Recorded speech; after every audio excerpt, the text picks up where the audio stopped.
আমরা দায়িত্বে ছিলাম। এই বছর আমরা আমাদের যথাসাধ্য চেষ্টা করে সরস্বতী পুজোটাকে সাফল্যমণ্ডিত করতে পেরেছি। তো সবাই এসেছে আমাদের পুজোতে, আমরা অনেক আনন্দিত। সকালে স্কুলের মর্নিং সেকশনের বাচ্চা থেকে শুরু করে রুম সেকশনের সব ছোটো ছোটো ছেলে মেয়েরা সবাই এসেছে। আমাদের খুব ভালো লাগছে যে আমাদের এই যে সব ডেকোরেশন আমাদের ক্লাসের ছেলে মেয়েরা সবাই মিলে একসাথে করেছি। আমরা আলপনা দেওয়া, প্রসাদ তৈরি করা, সকাল থেকে প্রায় 1 সপ্তাহ ধরে এইগুলো তোড়জোড় চলছিল। খুবই ভালো লাগছে। আজকে দিনের মনটা একটু শান্তি হয়ে গেল মা সরস্বতী আরাধনা করে। ভগবানের কাছে কি প্রার্থনা করলেন? এই যে প্রার্থনা করলাম যে দেশে যা ভ্রষ্টাচার হচ্ছে সেগুলোর প্রতি যাতে সব মানুষ যাতে আন্দোলন করতে পারি এবং মেয়েদের জন্য যাতে ভালো একটা কিছু আমি নিজে কিছু করতে পারি, এটাই আমার মার কাছে প্রার্থনা। সারাদিন কিভাবে কাটাবেন আজকে? তো এখন পুজো শেষ হলে বসা থেকে বাড়িতে যাবো, তারপর আবার আসবো এখানে, তারপর সবাইকে প্রসাদ দেওয়াইতে পারবো। এভাবেই কাটতেছে। Thank you. সরস্বতী নমো নমঃ বেদ বেদান্ত বেদাঙ্গ বিদ্যা দানিব্য এবচ এষ সচন্দন পুষ্প বিল্লপত্রাঞ্জলি ঐং সরস্বতী দেবায় নমঃ।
মায়ের কাছে এটাই প্রার্থনা করি যেন আমার যে ছাত্রছাত্রীরা আছে সবাই যেন ভালো নম্বরে পাস করতে পারে এবং সকলে যেন সুখানুভূতি থাকতে পারে, এটাই আমাদের প্রার্থনা।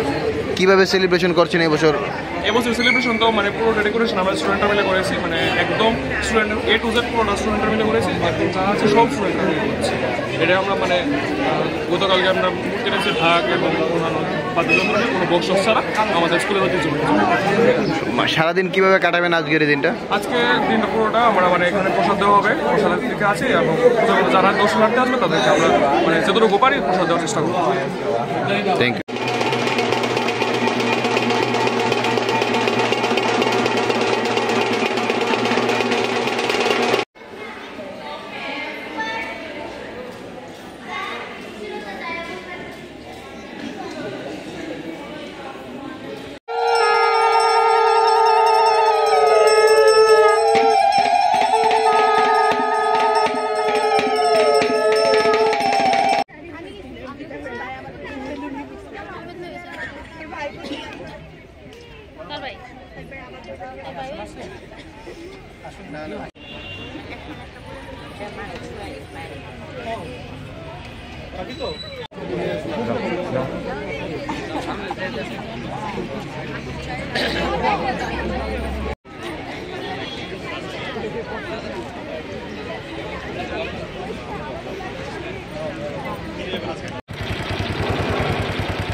যেহেতু আজকে আমরা স্কুলের মধ্যে পূজা করছি আর আমরা 11-এর থেকেই পূজাটা করা হচ্ছে, তো আমরা আজকের পুরো দিনটাই স্কুলের প্রতি আমরা স্কুলের মধ্যেই থাকবো, হ্যাঁ ডেডিকেট করে কাটাবো। মায়ের কাছে কি প্রার্থনা, স্পেশাল কিছু প্রার্থনা? স্পেশাল আর কি পড়াশোনাটাই ভালো হোক, এর থেকে বেশি আর কি কামনা থাকবে। Thank you. আজকের দিনে কি আর এখন মায়ের আরাধনায় সবাই মত পুরো থাকবে, তারপরে সবাই মিলে প্রসাদ খাবো, বাকিরা আসবে প্রসাদের জন্য, প্রসাদ নেব, সবাইকে প্রসাদ দেবো, তারপর বন্ধুদের সাথে ঘোরাফেরা, বাস এটাই। কোথায় ঘুরতে ঘুরতে যাওয়ার কোনো পরিকল্পনা রয়েছে? ঘুরতে পার্শ্ববর্তী স্কুলে, তারপরে বড় বড় আগরতলা যে পূজাগুলো হচ্ছে ওখানে সব ওসব জায়গাতে যাবো সবগুলোতে, বাস এটাই। সরস্বতী মায়ের কাছে কি প্রার্থনা করলেন? সরস্বতী মায়ের কাছে এটাই প্রার্থনা, যাতে সবাইকে ভালো করে পড়াশোনাতে মগ্ন রাখতে পারে। Thank you. এবারে সরস্বতী এখানে করলাম, এখানে অঞ্জলি টঞ্জলি নিয়ে প্রসাদ নিয়ে পরে আবার যে এসে সবার সাথে ঘুরবো, এখানে স্কুলে আসবো, নাচ গান হবে, সবাই মিলে বন্ধুদের সাথে কাটাবো। মায়ের কাছে, সরস্বতী মায়ের কাছে কি প্রার্থনা করলেন? এটাই যে সবাইকে বিদ্যা বুদ্ধি দেখ, সবাইকে সুস্থ রাখুক, সবাই মিলে ভালোভাবে একসাথে থাকতে পারি সবসময়। আমরা শিশুবিহার উচ্চতর মাধ্যমিক বিদ্যালয়ের ছাত্রছাত্রীরা মিলে বাগদেবীর আরাধনায় ব্রতী হয়েছি।